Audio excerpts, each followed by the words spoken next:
ఆచార్య స్వామి అన్నారు, నువ్వు అనుకున్నట్టు అక్కడ కృష్ణాలయం రాదు, మహాగణపతి దేవాలయం రాబోతోంది, మహాగణపతి దేవాలయం వస్తుందన్నారు. ఏ గుడి వచ్చింది? మహాగణపతి దేవాలయం వచ్చింది. ఆయన శివుడైపోయారు. ఆయన నోటి వెంట వచ్చిన మాట నిజమైపోయేది అంతే. ఆయన నిజం చెప్పడం కాదు, ఆయన చెప్పింది నిజం అవుతుంది.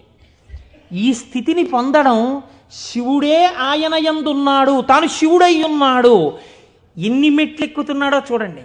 ఇది తురీయ అవస్థ, 4వ అవస్థకి వెళ్ళిపోతారు. అందుకే పీఠాధిపతులు కనబడితే 4 నమస్కారాలు, తల్లిదండ్రులు కనబడితే 1 నమస్కారం, ఈశ్వరాలయంలో 3 నమస్కారాలు శాస్త్రం విధించింది.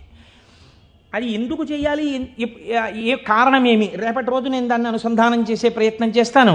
అది కూడా శివ సంబంధమైన విషయమే అంతర్గతంగా వస్తుంది మీకు. కాబట్టి చూడండి, అందుచేత చేతే సజ్జన మనస్వితివా, సాధువుల యొక్క మనస్సులు తన యొక్క స్థానముగా చేరి ఉన్నవాడెవరో ఆయనకి శివ